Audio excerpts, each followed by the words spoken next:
Muy buenos días, amados hermanos. Cada domingo a domingo nos reunimos con un solo propósito de buscar la presencia de Dios en nuestras vidas y permitirle que Él sea el centro de nuestro ser, que nos guíe conforme como Él quiere. En esta mañana estoy seguro de que el Señor nos va a hablar y su palabra es real en la transformación del hombre.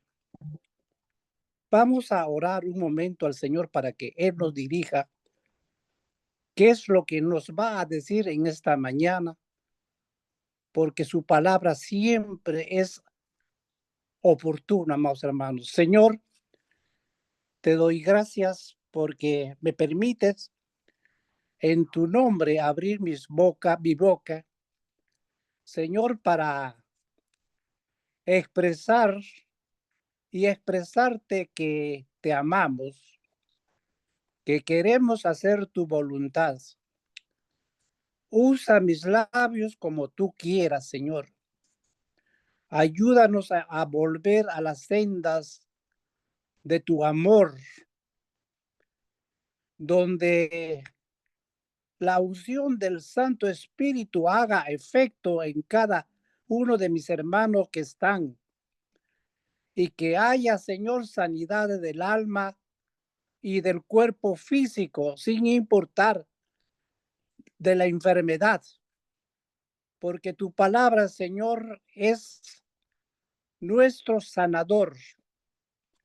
Gracias en esta mañana y permitir que mis hermanos vayan conectándose con nosotros para que aprendan, Señor, de ti y reciban el mensaje que tú les quieres decir. En el nombre de Jesucristo te doy gracias. Amén. Quiero ponerle como título en esta reflexión lo que cuesta seguir a Cristo, y nos va a apoyar, convalidar lo que queremos decir en Mateo capítulo 10, versículo 34 al 37, que dice la palabra del Señor: no penséis que he venido para traer paz a la tierra. No he venido para traer paz, sino espada, porque he venido para poner en disensión al hombre contra su padre, o a la hija contra su madre, y a la nuera contra su suegra. Y los enemigos del hombre serán todos los de su casa. El que ama a padre o madre más que a mí, no es digno de mí. El que ama a hijo o hija más que a mí, no es digno de mí. Oh, qué duro, ¿verdad? Aparentemente, en estos versículos habla de una guerra interna, una guerra no solo de la familia, sino también de la iglesia. Y hemos aprendido que nosotros somos la iglesia. Guerra en la familia, guerra entre hermanos que somos espirituales, que decimos que hemos sido rescatados de la muerte eterna por la muerte de Cristo en la cruz. Los que estamos confiados, pero aquí dice: no penséis que he venido a traer paz en la tierra. Y, y en el versículo 16, por otro lado, también dice, del mismo capítulo 10, Yo os envío como a ovejas en medio de lobos. Sed pues prudentes como serpientes y sencillos como palomas.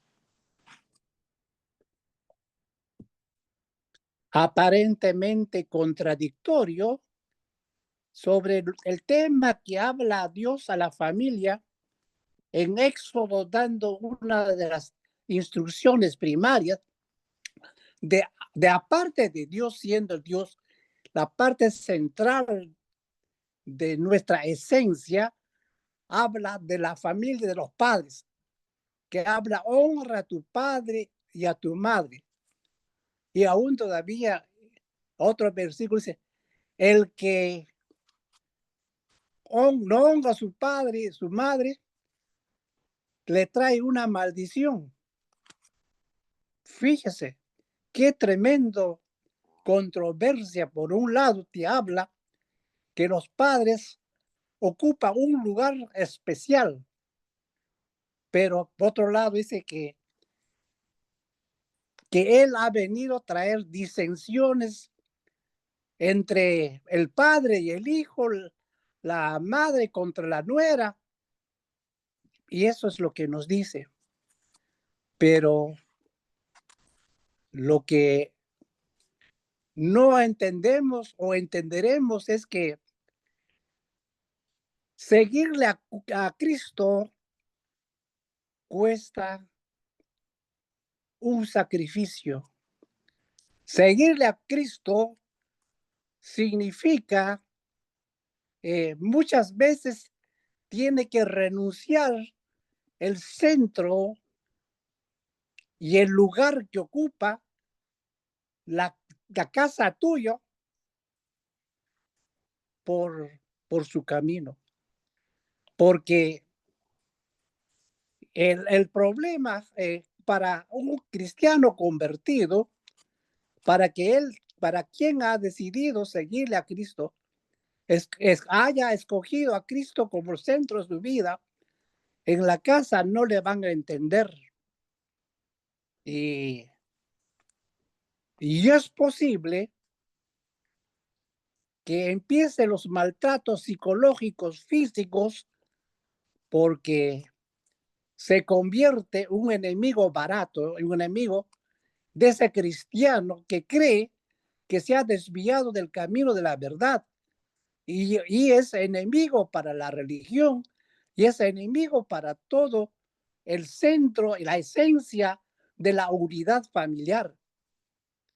Entonces ahí empieza justamente la toma de decisión.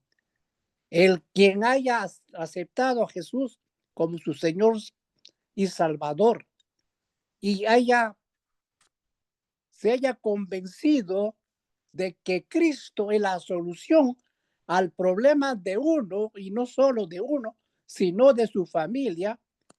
Y entonces empieza en su vida lo que es el sacrificio. Y llegará momentos en que tiene que tomar decisiones, decisiones radicales. ¿Quién ocupa en la persona? ¿Quién ocupa el lugar? ¿Sus familias o Dios?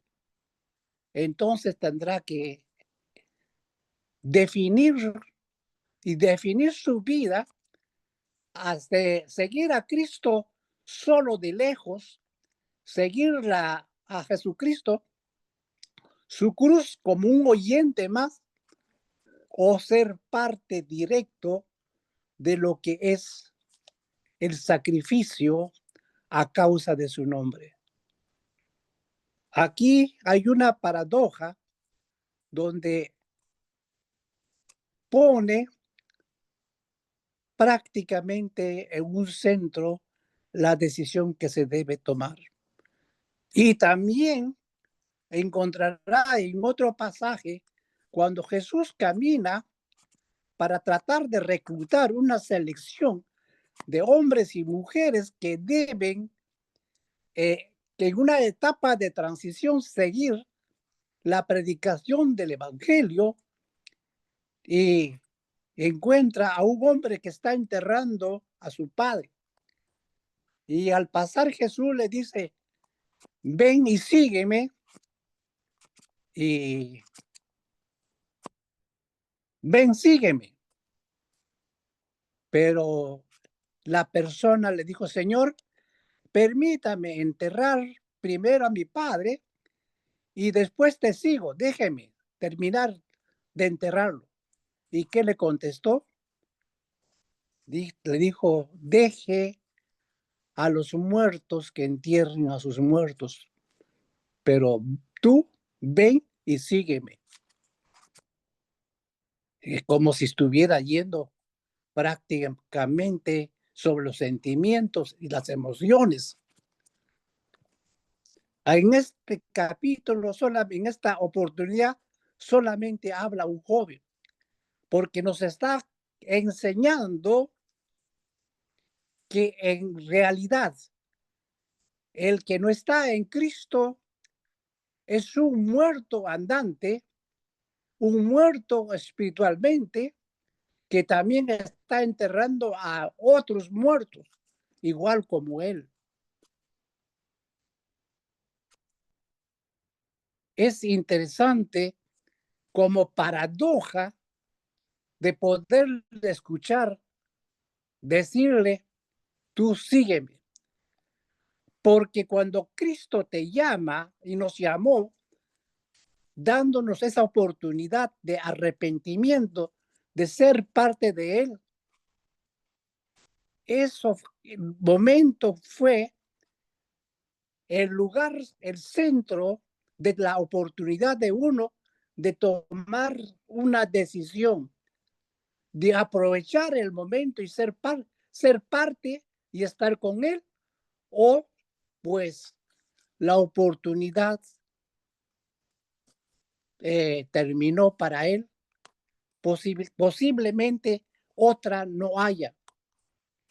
En esa época, en la tradición es que justamente el entierro, el duelo a la familia, no solamente era de un día, sino hasta un año, de acuerdo a las tradiciones judías.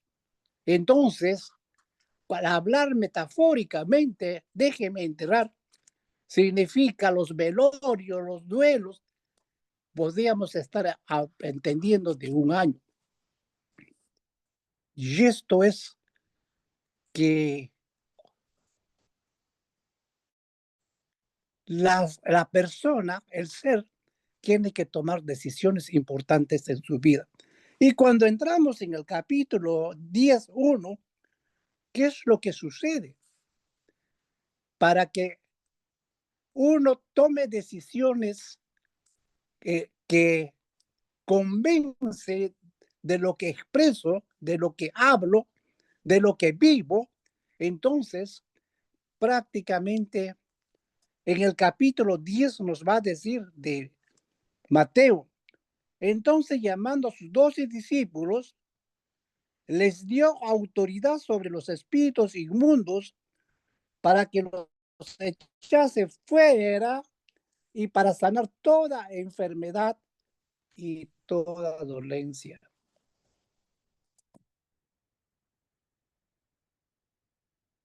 En una selección espiritual, porque usted es parte de la selección de Cristo.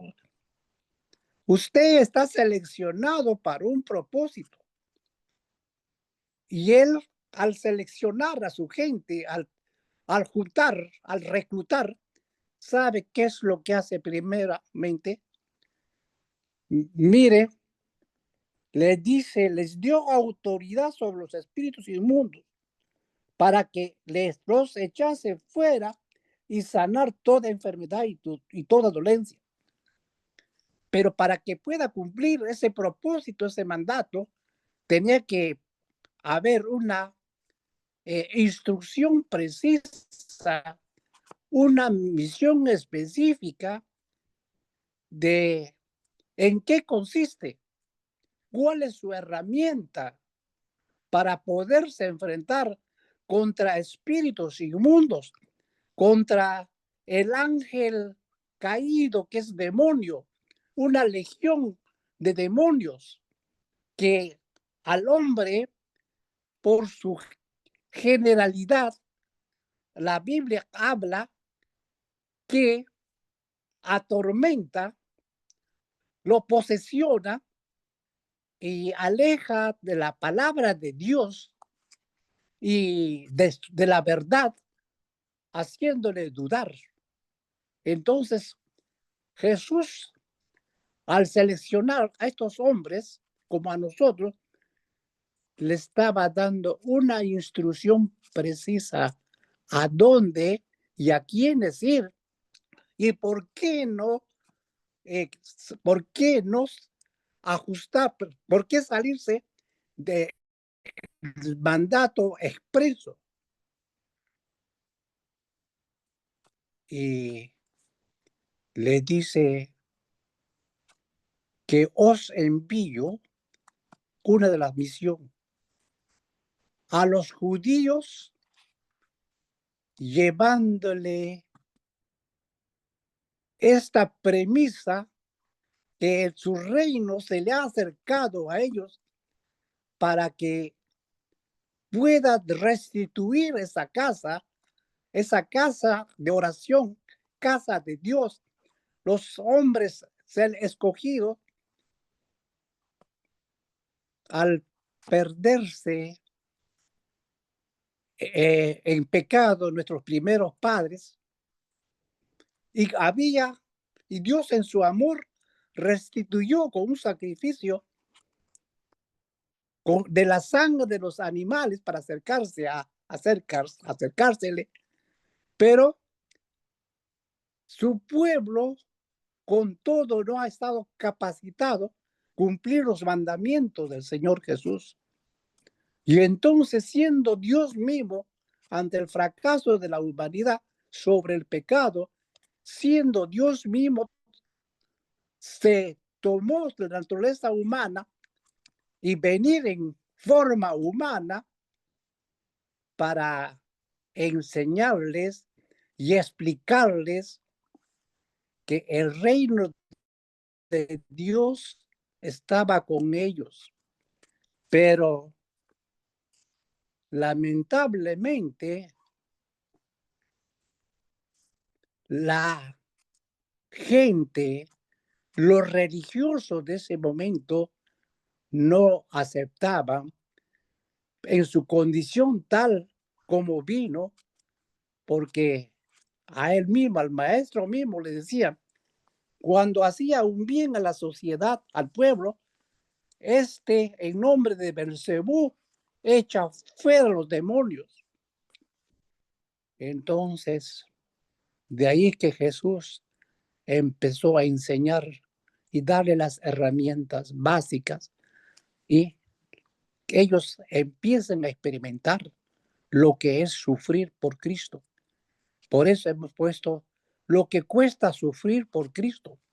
Y cuando un cristiano, uno que acepta al Señor, empieza a participar de sus convicciones espirituales, de su nueva fe en la familia, pues en tu propia casa se va a levantar enemigos suyos que no le van a aceptar, porque esto es lo que sucedía en ese entonces, donde hoy creo que por la forma como se predica el evangelio, de la de un acercamiento de las religiones en uno solo, prácticamente en la casa pueden aceptarte porque hay comodidad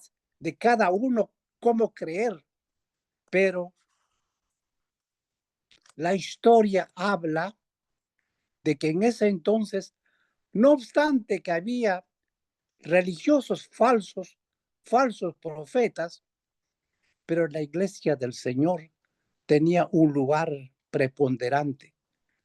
donde también tuve el privilegio de muchacho cuando conocí el Evangelio, pues por causa de él muchas veces hemos sido perseguidos, porque en tu familia no te en mi familia no me entendía por haber conocido a Cristo en mi niñez, y mis familiares empezaron a buscar a aquel que me había convencido para degustar con él y decirle que no se meta en mi crianza. Y ¿sabe qué le dijo Jesús a esos 12? A los 12 hermanos. En el versículo 16 dice: he aquí yo os envío como a ovejas en medio de lobos. Sed pues prudente como serpientes y sencillo como palomas. Guardaos de los hombres, porque os entregarán a los concilios y a sus sinagogas. Y en la época somos entendidos después de la transición, cuando Cristo ascendió a los cielos, hubo maltratos y muertes a espada y a piedra a esos hombres que tomaron decisiones de seguir a Cristo, de predicar el Evangelio. Y eso pasó también en el Antiguo Testamento. Todos los hombres que por su generalidad vemos en la Biblia su nombre escrito, no han muerto con una muerte natural, sino perseguidos, destrozados, a filo de espada, como Juan Bautista, cortado su cabeza por anunciar la verdad. Pero hoy en día el evangelio que tenemos prácticamente es un evangelio sencillo, fácil, que tenemos oportunidades para toda hora. Nos hemos convertido en unos religiosos.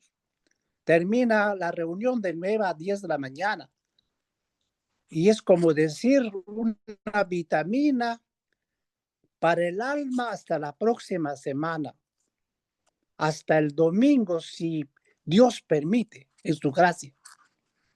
Y el resto de los días, ¿qué? ¿Qué es de usted? Mira, en el capítulo 10 dice que a los que él llamó, les dio instrucciones, los mandó, pero para mandarles, les dotó justamente de herramientas y de poder y autoridad.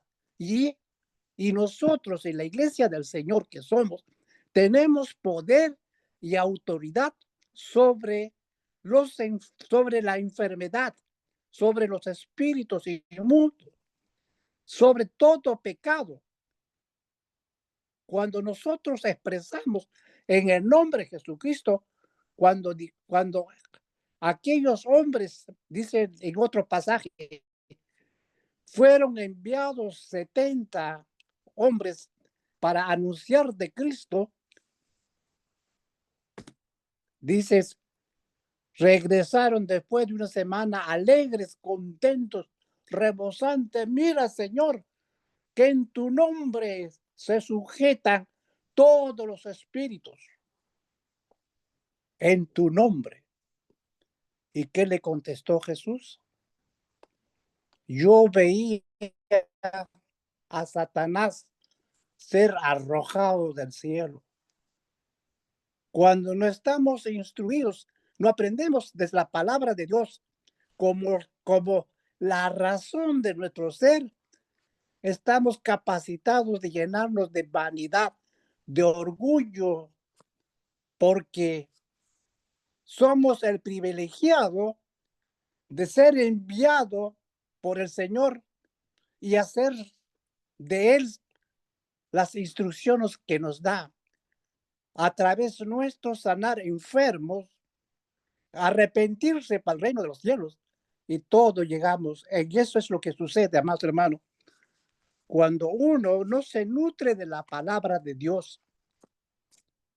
Y el grupo de oración cristiana, porque les ama, amados hermanos, porque después del arrepentimiento viene otra etapa prácticamente de conocer quién es el Señor Jesucristo, sobre qué base eh, del, del, de nuestra naturaleza humana, donde nos ubicamos, en qué lugar estamos, en qué posición, cuál es nuestro entorno, donde cada día el hombre se corrompe de más a más y, y los pecados del que se anunciaba a principios de la humanidad con Noé, el diluvio, no es nada superior a lo que hoy en día, donde nuestra gente se está corrompiendo totalmente la moral. Ya no hay diferencia lo que es un hombre y una mujer. Es más, abiertamente ahora se muestran con orgullo, hermano. Y aún nos quieren gobernar ya. Y en muchos lugares ya lo están haciendo. Pero nosotros, ¿cuánto hemos crecido en la palabra de Dios? Y seguro que si usted no lee su Biblia, no busca de aprender los fundamentos básicos de lo que es la palabra de Dios, usted va a ser confundido. Y en su momento le va a parecer igual a usted orar, no orar, porque el hermano Pedro Falcón está orando por usted, está orando por mí. El hermano Raúl o la hermana o Jorge Nieves, la hermana que está en Lambaye que está orando por mí. ¿Qué necesidad tengo ya mañana? No puedo entrar día miércoles al servicio porque el domingo puedo, pero yo tengo que, aquí tengo responsabilidades. Sepa, hermano, Dios no está en contra de todo lo que usted quiera hacer, pero usted tiene que reordenar su vida dándole lugar a cada uno, porque toda la riqueza que creamos nosotros, hermano, nada va a quedar que beneficie a su generación cuando después de que venga el Señor. Dice la Biblia que las calles estaban llenas de dólares, de oro, porque la hambruna será tal que no habrá forma de cómo hacer comer un bocado de pan. Esto es lo que la Biblia habla. Y cuando nosotros nos posesionamos en su palabra,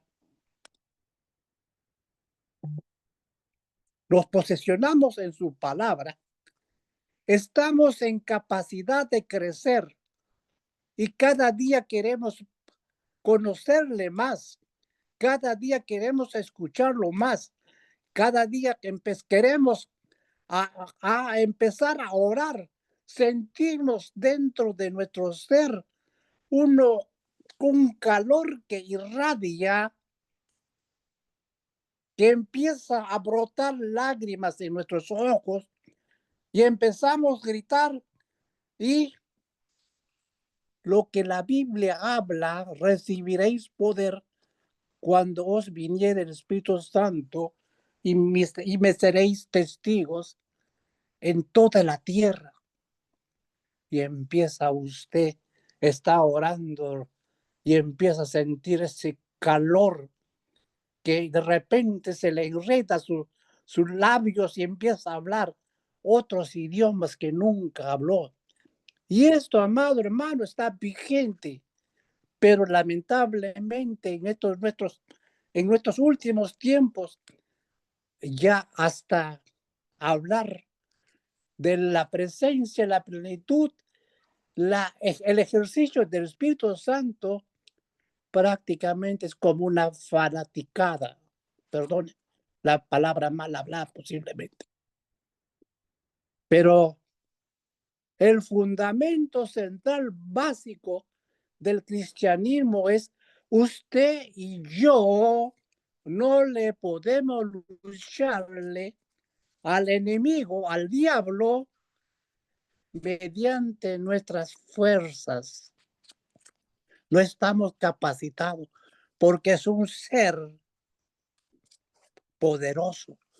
Pero cuando tiene usted la presencia del Señor en su vida y sabe que, que la batalla no es suya, sino del Señor, y que su palabra, como dijeron los apóstoles, en tu nombre y en el nombre de Jesucristo, es que cuando los enfermos se nos han presentado, 134 y otros, o están enfermos otros hermanos nuestros en la calle, oramos, decimos en el nombre de Jesucristo de Nazaret, te ordeno, demonio, sal de él.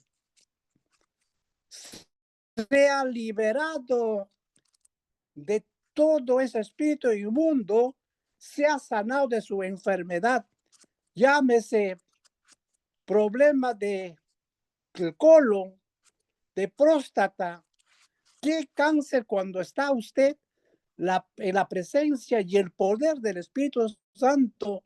No es usted quien obra, amado hermano, sino que el poder viene cuando usted está lleno del Espíritu Santo y se encarga de sanarle. Hoy en día hemos desplazado el trabajo del Espíritu Santo confiando más en nuestra capacidad mental y en nuestra ciencia médica. No está malo, pero olvidándonos de que la vida y la salud es de Dios. Y cuando Dios quiere, ¿por qué importa que le ponga los mejores médicos, que le ponga sus miles de dólares? Amados hermanos, no puede hacer nada. Cuando mis hijas, al escucharle a una clínica aquí cuando estaba enfermo, en mi silla de ruedas, entre vida y muerte, y le dijo al médico, a la clínica, a mi padre no pueden hacer el trasplante de los pulmones, porque eso es lo que recomendó un médico cristiano en Florida. Y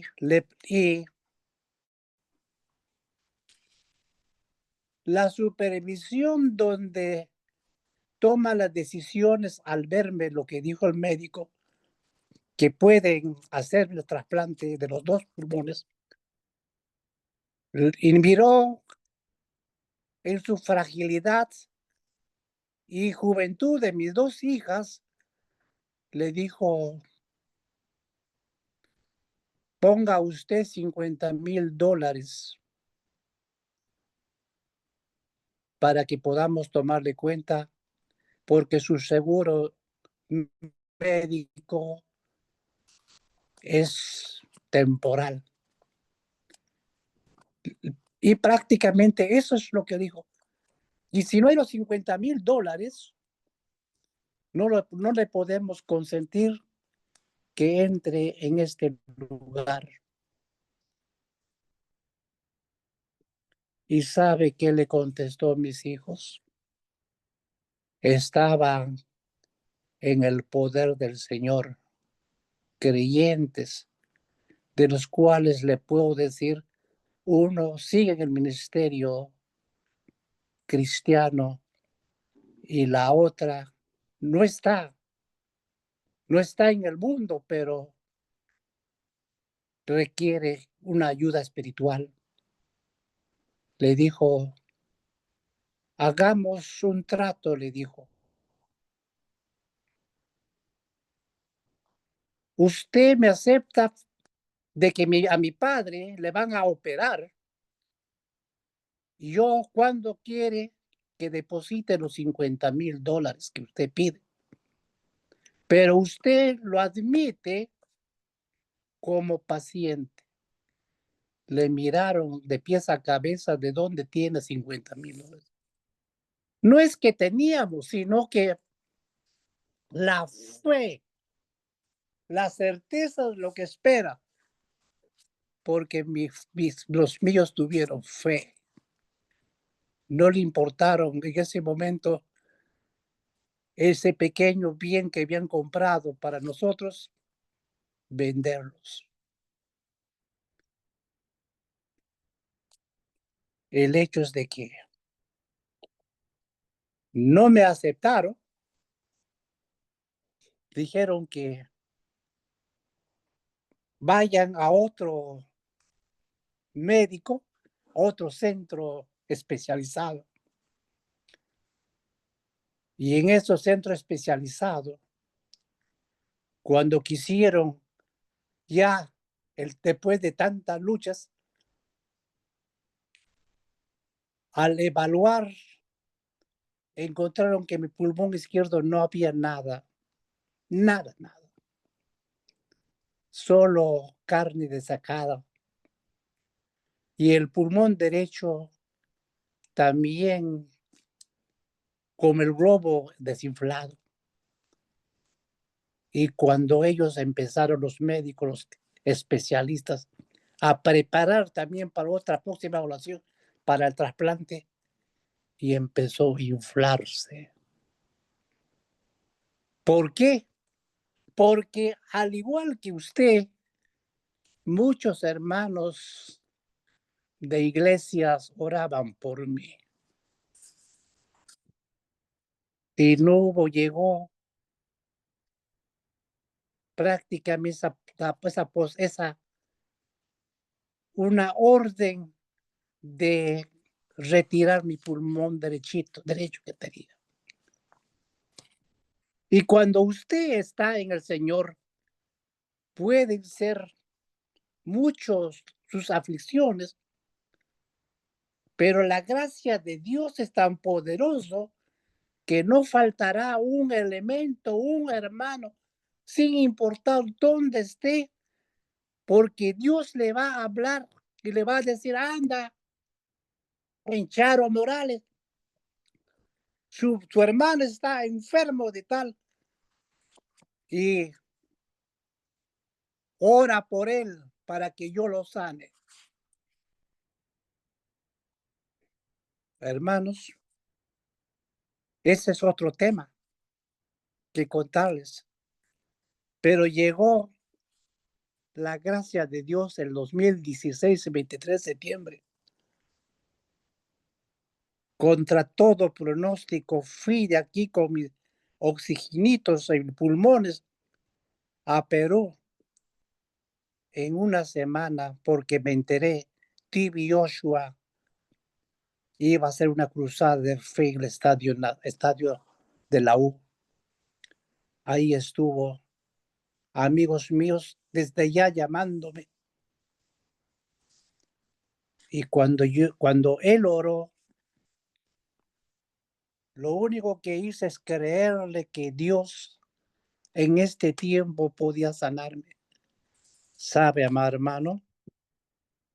Esa noche sané, lo vieron del Estadio Monumental de la U, vieron el mundo entero, 286 millones, la televisión que pasó por TV Joshua.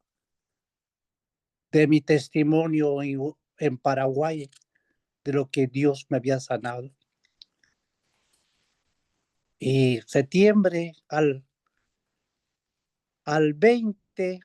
23 de 2016 al 2021, me ven ustedes nuevamente con el oxígeno. Yo no sé, no le tengo respuesta. Lo que yo sé es que me dio COVID-19 con neumonía, todo, hasta para matarme. También me dijeron que iba a morir acá, pero ya son ya casi 3, 4 años que no muero.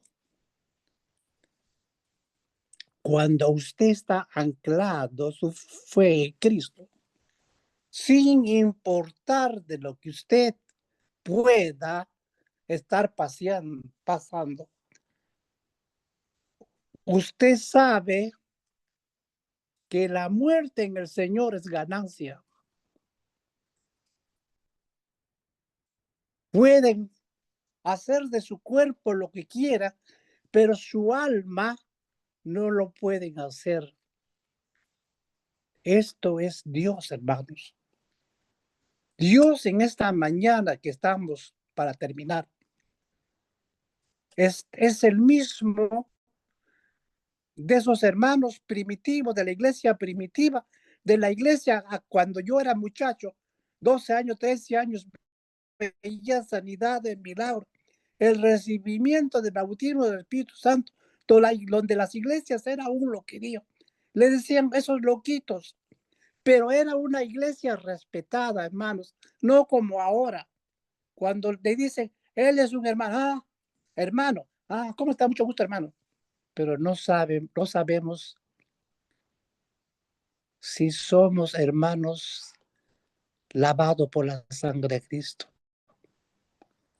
Eso es la diferencia de hoy. Hoy en todo tiene oportunidad, pero en esa época, amados hermanos, el cristiano era conocido y era respetado. Se burlaban de nosotros, pero cuando estaban en dificultad, corrían de frente para orar, para que digan, está enfermo mi hijo, mi hermano, y doblábamos nuestras rodillas, toda la familia. Qué hospital, qué clínica, porque gente pobre no tiene dinero para ir. Cristo es su única esperanza. Y termino diciendo, ¿qué significa seguir a Cristo? Seguir a Jesús es renunciar a mi manera de vivir. Es una entrega total y una decisión de dejar atrás cualquier cosa que obstaculice mi fe. Nuestro llamado. Con razón dice la palabra, déjalo muerto que entierren sus muertos.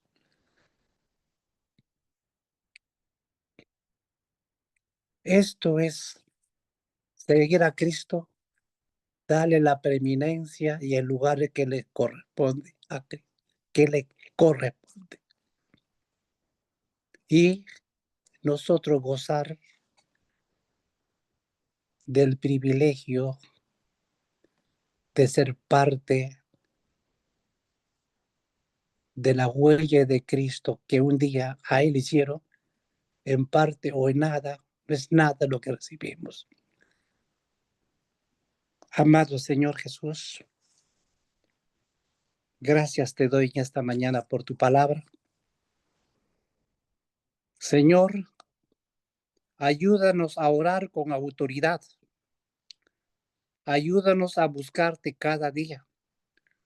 Los que orábamos, Señor, unos minutos, Señor, que oremos más minutos. Los que leíamos un poco tu palabra, empecemos a leerlos y a escudriñar y conocer, Señor, todas las estrategias del enemigo para enfriar nuestra vida espiritual y para que nosotros podamos responderle de igual manera como yo lo hice, Señor, en esta semana, cuando de pronto, Señor, mientras estaba orando, mientras estaba durmiendo, tenía calentura, problemas bronquiales. ¿Qué hice, Señor? En el nombre de Jesucristo te reprendo. Vete de mí, estoy descansando. Y gracias, Señor, mi organismo nuevamente empezó a funcionar porque a día te experimentamos y el poder sobrenatural que hay en medio nuestro cuando usamos tu palabra conforme a tu promesa, conforme a lo que tú nos has dado, ese poder, esa autoridad, que en el nombre de Jesucristo orar, aún por los paralíticos, por los endemoniados. Señor, nosotros no tenemos por qué tenerle miedo, Señor, al cáncer, el cáncer de mi hermano Rolando. Padre Santo, él tiene fe, honra su fe y sánalo en el nombre de Jesucristo para testimonio. Y así, Señor, a muchos que están enfermos para que puedan seguirte, Señor. Gracias, tus palabras, tus promesas específicas. Señor, claro que tú puedes hacer de acuerdo a tu voluntad, pero tu palabra dice que si pidiéramos algo conforme a tu voluntad y tuviéramos fe, Señor, lo que pedimos en tu nombre será hecho. Gracias porque tu palabra, la promesa se ajusta a tu palabra y es para estos tiempos, Señor. No es para mañana, para ahora. Quien quiere tomar el agua de la vida, que lo tome ahora, Señor. Aleluya. Aleluya, Señor. En tu nombre, Señor, cuando el Espíritu estamos, Señor Espíritu Santo estaba en posesión. Nuestro Padre Santo, hay milagros. Aleluya, Señor. Sin importar quién esté enfermo, empieza a obrar en su cuerpo, Señor. Gracias, Señor, por el trabajo del Espíritu Santo. Señor, estos son las promesas que tú nos diste, que en tu nombre, Señor, pondríamos la mano sobre los enfermos y sanarán. Gracias, Señor, aún muertos se levantarán. Difícil de creer, ¿verdad? Pero tu palabra lo dice así. Si lo dice así, porque es así. En el nombre del Padre, del Hijo, del Espíritu Santo, te doy gracias. Amén. Que el Señor lo bendiga, hermanos.